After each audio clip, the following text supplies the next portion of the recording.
And welcome back to Arcane Adventures Recapped, where we cover the most important information from each of our major chapters of our campaign so that you can catch up before we jump back into our main sessions. Today we will be talking about our Lorem Ipsum campaign. Specifically, we will be covering Chapter 5, The Chateau. After a brief encounter with Tony and sorting through the mass amount of information that he left behind, we take a detour en route back to the apartment flat.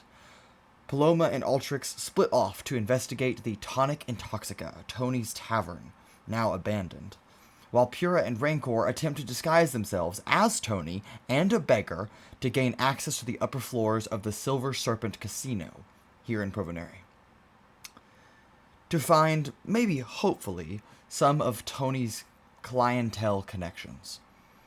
Paloma and Ultrix find nothing more than a few notes and records of business, while Pura and Rancor have little luck in convincing the guards to give them what they seek. However, back at the Tonic Intoxica, when an incidental sigil is triggered and a fire lit by Ultrix burns some papers in the abandoned tavern, lights a fire to a rather combustible liquid, a large-scale vertical explosion launched the entire Tonic Intoxica into pieces through the air, drawing an ire of suspicion and waking people across the city, fearing yet another bombing was in act. But Lorem Ipsum rushed home and denied any involvement in such explosion, that thankfully did not kill anyone, but did cause some massive property damage and injure a few people in the area. The following morning, however, aside from a few shopping runs, most of the group decides to meet with Officer Mox Flynn to present him the evidence that they collected from Tony's cabin in the woods.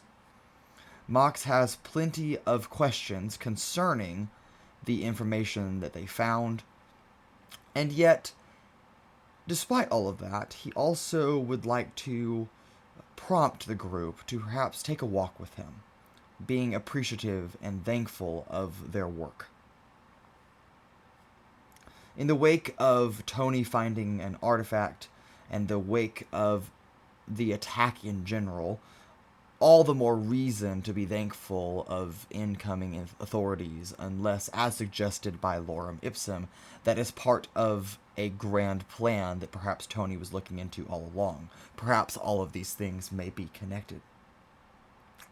But, taking a brief side from that, they follow Mox, sharing some information, who promises to relay it to Madame Denorum when she is available, as she's been resting and recovering from the events of the night prior.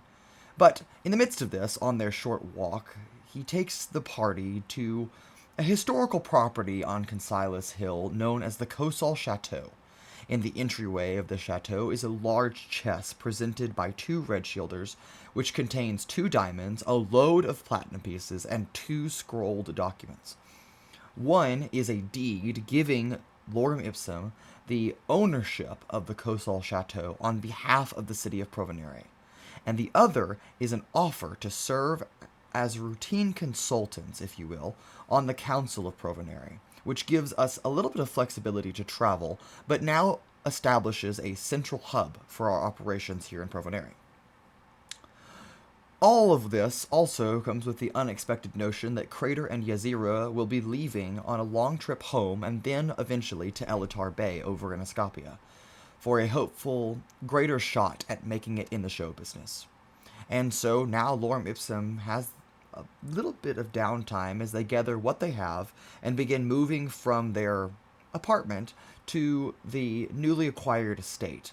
And they also begin to plot a trip southward to hopefully continue to investigate what Tony and whatever organization he was working for are looking for, and how it ties into all of the not-so-coincidental coincidences. But, nonetheless, we resolve to take at least a few days to spruce up our estate and tie up a few things before hitting the road of adventure. We spend the better part of the day tidying up the Kosal Chateau while running errands across Provenere, including Paloma finishing a final lesson, at least for now, at the Storm Dojo. Her and Sizik also hire a Bastion manager to supervise the chateau while the party is gone. Sizik also visits Madame Janorum and checks up on her after her illness from the night before, while Evidin and Pyrrha visit Professor Archulets and inquire about various research project progresses and locations as they plan to head southward to continue their investigation. Ultrix spends the day crafting, Rancor takes a nap outside in the courtyard, and Owenel writes a letter to his father and spends some time in prayer for guidance and protection on the road. The rest of the day is spent preparing for travel. Pyrrha, Sizik, Crater, and Yazira perform a final show at Tequila Mockingbird one last night, and then say goodbye to each other afterward. As the evening draws towards a close, an unexpected visit from Officer Mox Flynn summons Lorem Ipsum to Consatus Keep immediately for questioning by the Monsignant of Provius and the Chancellor of Fenere.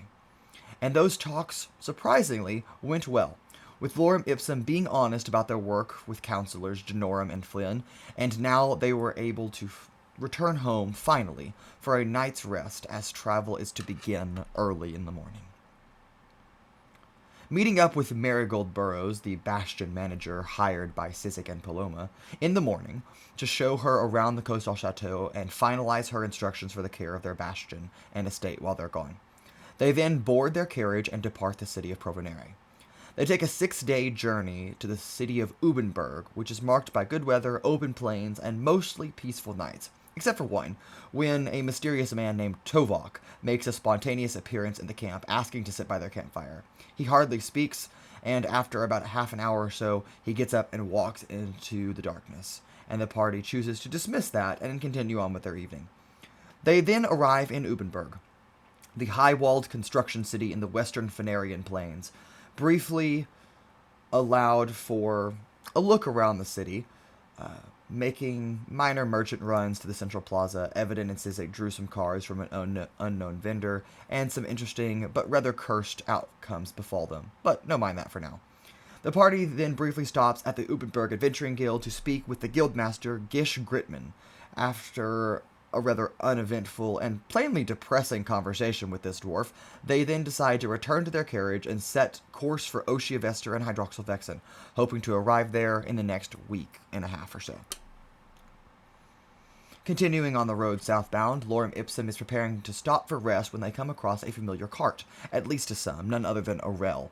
Aurel greets them and offers to serve his famous lamb chops to anyone who is interested, and the party purchases some miscellaneous items from the merchant and prepares to enjoy camp.